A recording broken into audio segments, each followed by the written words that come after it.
All right, Caitlin, neither you nor Tucker nor Allison falls into this category, but everybody does know somebody who is the workplace complainer. They'll seize any opportunity to bend your ear about what's wrong, who's picking on them, how they are so oppressed by the bosses, et cetera, et cetera, et cetera. Look, we all complain about work to some degree, but some people take it to the max. So how do you cope? How do you figure out if you are, in fact, the office complainer? Well, it's time to get serious about it. Linda Swindling is the author of a new book called Stop Complainers and Energy Drainers, How to Negotiate Work Drama and Get More Done. Linda's in town from Texas, joining us with more about that. Good to see you, Linda. Thanks for stopping by this morning.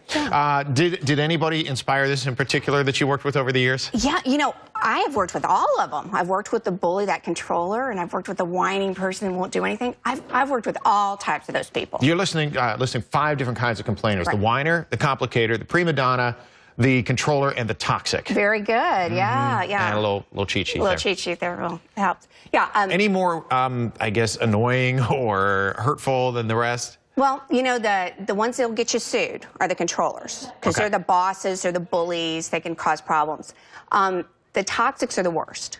If I'm an employer, I want to fire those people because they're going to force my other people to leave. What makes somebody the toxic? The toxics are just cuckoo. I mean, they're just crazy people, narcissistic. Think about what you could do to somebody if it didn't hurt your conscience at all, if you had no conscience. If you were just like intent on annoying somebody. Right. So those people, you really can't do much other than avoid them, get away from them, watch what works. The ones that you can really have an effect on, though, are the whiners. So the whiners are the ones that, oh, I've got such a problem. Oh, I've got this issue. And they're the ones you really say, okay, what can I do with them? You ask them, how would you solve this problem? And they say, well, what do you mean? We say, oh, you know, that's really bad. It's just, I'm so glad it's not my problem. What would you do about it? And they're like, oh, you mean it's my problem?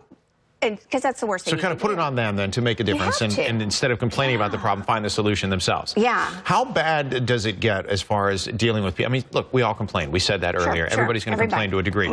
But how much can that disrupt the workforce in general if you have one of these people who is just a toxic or a chronic complainer? Well, they cost you money. I mean, 77% of the people that we surveyed, and we're talking over 1,000 people, all different professions, said, I am working at least 3 to 6 hours with this negative kind of personality.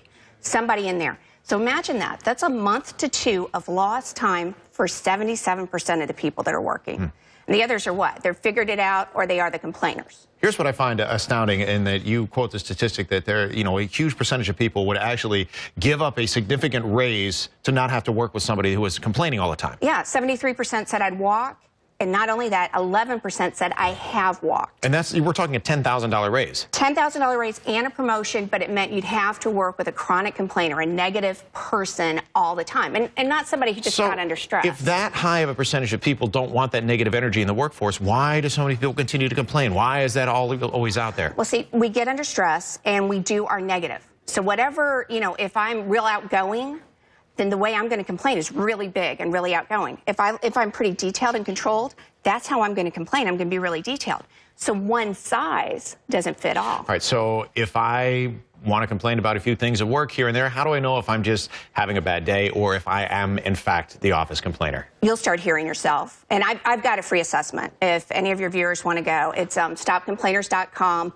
You can spot your complainer's type if you're dealing with somebody, but you can also say, is it me? You know, so there's 2 different assessments. And if you see, you know, sometimes we all complain about something, but if you see it frequently, you never stop, then you go, wow, I better do something. And you got to get the stress off. All right. We have to do a little self-assessment as well. The website she just mentioned, we'll put that on our website as well. And the book, if you want to learn more about the different types of complainers and how to combat them, the book is out now. It is available now, right? Oh, yeah. Stop Complainers. There you go. Linda Swindling, thank you so very much. The book, Stop Complainers and Energy Drainers. Allison, we know nothing about this. No, we don't. We're very lucky. We are very lucky. Very fortunate. Thanks, Steve. Thanks, Linda. Fascinating. Get that book.